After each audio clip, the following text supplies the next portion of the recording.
Terakhir pada pertemuan bulan yang lalu, termasuk hukumnya sunat dan sunatnya sunat muakkadah, sunat yang dikuatkan ketika melakukan ibadah puasa untuk hifzil lisan, memelihara lidah.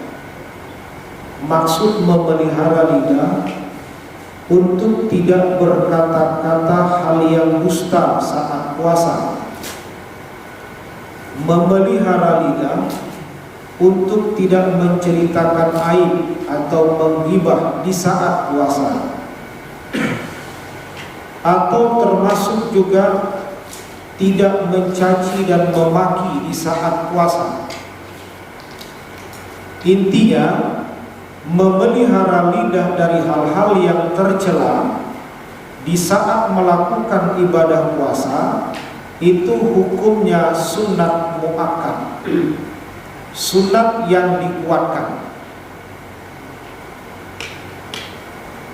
Kenapa hukumnya sunat muakkad?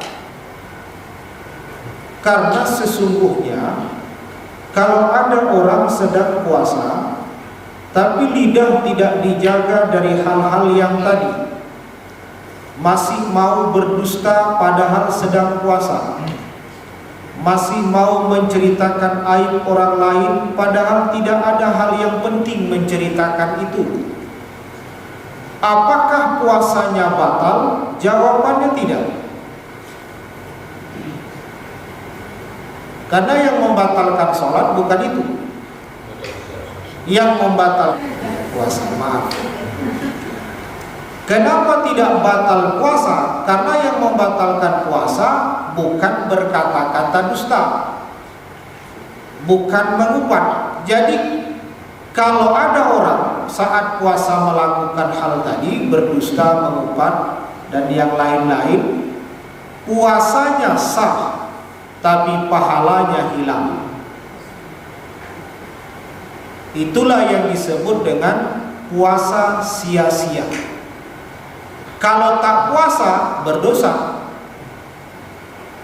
Jangan juga salah memahami. Ada juga orang bilang pernah, kalau sudah berdusta saja yang kerja saat puasa, bagusan buka sekalian. Nah, kalau itu parah, pahala tak dapat, berdosa membatalkan puasa, akhirnya wajib mengqadha lagi. Jadi kan banyak kali ketimpah-ketimpahnya. Tapi intinya ketika kita ingin mendapatkan nilai dari sebuah ibadah, peraturan-peraturan yang disampaikan secara fikih dan tasawuf itu harus kita lakukan. Jadi menghindari ucapan-ucapan yang sifatnya seperti tadi, tidak sampai wajib tapi sunat muakkad. Kenapa tidak sampai wajib? Karena pada hakikatnya bisa saja nanti berdusta itu malah mendapatkan pahala. Tentu dusta dalam tanda petik, dusta yang mendatangkan manfaat, dusta yang mendatangkan kebaikan, istimewanya mendamaikan orang yang sedang bertikai. Boleh di situ berdusta walaupun saat puasa, dan dusta saat itu tidak dinilai sebagai dusta kata Nabi, melainkan dapat pahala. Berdusta untuk mendamaikan orang bertikai itu malah tidak dianggap sebuah dusta dan tidak menghasilkan dosa, malah pahala. Jadi tidak selamanya dusta dosa. Berikutnya yang disunahkan saat kita berpuasa termasuk juga adalah meninggalkan segala bentuk keinginan yang hukum asalnya mubah.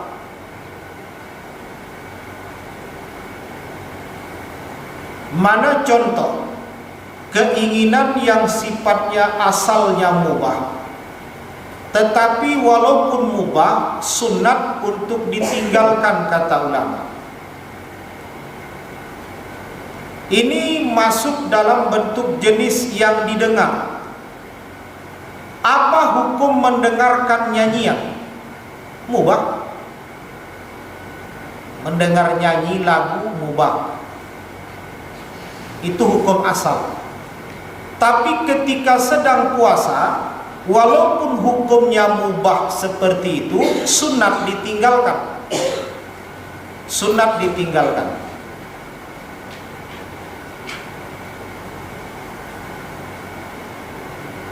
Termasuk juga yang model bangsa dilihat. Keinginan kita mau mendengar, mau melihat yang bentuknya mubah. Namun ketika sedang puasa, hal yang hukum asalnya mubah ini pun dalam bentuk kita lihat, sunat juga ditinggalkan. Mana contohnya? Nonton TV. Itu pada hukum asalnya menonton gambar yang di TV itu mubah. Mau tonton boleh, tak ditonton boleh. Tapi ketika puasa, sunat ditinggalkan. Yang hukumnya mubah itu tadi.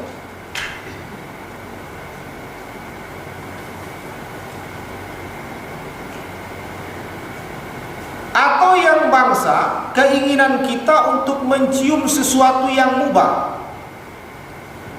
Mana umpamanya sesuatu yang mudah dan kita mau menciumnya. Kuini, buah kuini. Lewat kuini ini singgah dia. Hanya sekedar nanya-nanya sambil cium-cium. Apa hukumnya? Mubah. Boleh-boleh aja. Mau dicium, mau tak dicium boleh. Durian mau dicium, tak dicium boleh.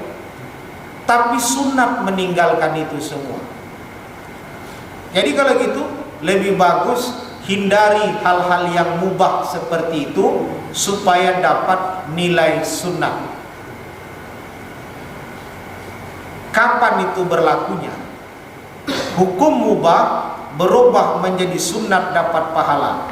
Keinginan ada untuk itu, peluang juga ada, tapi karena kita mengerti hukumnya, keinginan kita tepis, peluang tadi kita abaikan. Itu baru dapat pahala.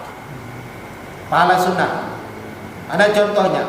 Sebenarnya kita kepengen nonton TV saat puasa itu. Kepengen. Kesempatan nonton pun cukup ada. Tapi karena tahu hukumnya, meninggalkan hal yang mubah seperti itu dapat pahala, tak jadi dia nonton TV. Itu yang dapat pahala. Kalau ada orang habis subuh tidur dia terus. Tidur. Keinginan nonton TV pun tak ada, orang ngantuk berat. Apakah dapat pahala dia karena tak menonton TV? Itu tidak. Orang memang tak ada keinginannya menonton TV. Keinginannya mau mendengarkan musik, mendengarkan lagu-lagu itu ada. Kesempatan untuk itu ada. Tapi karena teringat hukum meninggalkan itu sunnah, tak jadi diputarnya radio. Tak jadi diputarnya CD itu, mau karaoke dia. Karena teringat puasa, walaupun ini mubah, tapi kalau ditinggalkan pahala, ditinggalkannya dapat pahala. Jadi tidak senantiasa lantas dapat pahala karena tak mendengar musik. Ya kalau nggak ada musik bunyi ya nggak ada apa-apanya. Sama halnya dengan umpamanya begini. Apa hukum memakan jengkol? Pete. Kan makruh itu. Karena aromanya itu, faktor baunya mengakibatkan hukum makruh. Kalau ada orang memang tak suka makan jengkol, tak suka makan pete, lantas ada hidangan jengkol, ada hidangan pete, dan memang selama ini dia tak pernah mau menjamah itu karena memang tak suka. Lalu tak dimakannya, apakah dia dapat pahala tidak memakan jengkol? Tidak. Apakah dapat pahala tidak memakan pete tadi? Tidak, karena memang dia tak suka. Orang memang tak suka. Jadi siapa yang berpahala? Meninggalkan memakan jengkol tadi. Kalau cerita hukum itu tadi, sesungguhnya dia suka makan jengkol, dan jengkol tadi tersedia di depan dia. cuman teringat dia hukum bahwa makan jengkol hukumnya makruh, ditahannya seleranya untuk tidak dimakannya jengkol itu, padahal selera, ditinggalkannya. Itu yang dapat pahala itu. Mungkin bisa dipahami yang saya sampaikan ini. Tidak lantas semua orang tak makan jengkol dapat pahala, enggak. Kalau saya tak pernah dapat pahala makan jengkol, tak makan jengkol itu karena tak suka. Mau dimasak apapun saya tetap tak suka. Bukan karena faktor baunya, faktor pahitnya aku tak suka. Pernah aku coba pahit. Kalau yang begininya apa yang membuat aku selera? Tapi bagi orang yang suka pahit, cocok kali sama dia. Kan udah beda-beda. Itulah dunia. Enak menurut ibu, belum tentu enak menurut saya. Enak menurut saya, belum tentu enak menurut ibu. Kalau begitu supaya sama enak yang kita rasa, ayo sama-sama ke surga. Kalau di surga baru sepakat nanti itu. Tidak ada penghuni surga yang berbeda pendapat tentang makanan surga. Cuman ya kau rasa menu semalam, tak enak, kau rasa nggak ada itu komentar.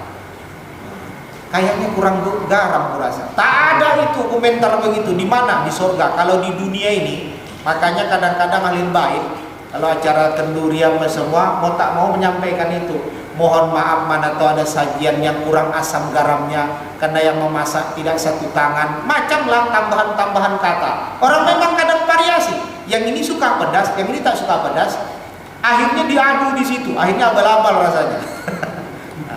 Aku tak suka pedas, yang ini suka pedas, yang ini suka tak asin, yang ini tak suka asin, yang ini suka manis. Yang merasai pun, yang makan pun variasi juga. Yang cocok manis, kebetulan manis, memang cocok ini. Yang tak suka manis, macam kolak, rasa kata dia. Jadi macam ada orang yang suka semur, tapi ada juga kawan saya yang tak suka semur. Aku macam makan ayam semur ini, macam makan kolaknya kata dia, manis. Macam-macam selera tadi. Begitu cabai rawit ditumbuk, cabai hijau ayam tuh baru, ini baru makan enak. Jadi kembali kita ke sini tadi. Meninggalkan hal yang mubah secara hukum tidak ada masalah. Mubah tuh boleh dibuat, boleh tidak. Dibuat tak dapat pahala, tak dibuat tak berdosa. Itu hukum asal mubah. Tapi ketika puasa, ketika sedang puasa, hal yang mubah nih, keinginan yang mubah nih kita hindari, dapat pahala. Itulah bedanya puasa dengan tidak puasa. Ustaz, tentang menonton TV tadi, yang dapat pahala. Itu kalau di malam hari gimana? Macam mana? Nonton TV-nya di malam hari. Yang maksudnya di siang hari apa malam? Siang, saat puasa. Saat puasa menghindari menonton TV yang mubah tadi, dapat pahala. Dengan catatan dia menghindari menonton TV itu karena sadar bahwa hukum kalau kulakukan meninggalkan menonton TV sunnah, dapat pahala, maka dia pun tak nonton TV. Jadi apa? Jadi ambilnya tasbih, berzikir dia, tambah besar pahalanya. Pahala meninggalkan menonton yang mubah, lantas dapat pahala zikir lagi ditambah. Atau diambilnya Quran, atau tidur supaya agak pulih, sehat. Kebetulan peluang tidur umpamanya cocok dengan jamnya yang seharusnya, tidur dia, itu tidur ibadah itu. Jadi tidak semua juga lantas asalkan puasa tidurnya ibadah. Kalau dilantah habis subuh sampai menjelang maghrib itu tidur ular tadi. Tidur ibadah itu tetap berlaku, aktivitas seperti biasa, lantas terasa lelah, istirahatkan untuk supaya fisik pulih kembali. Itulah yang tidur ibadah tambahannya bagi orang yang puasa. Jadi kalau malam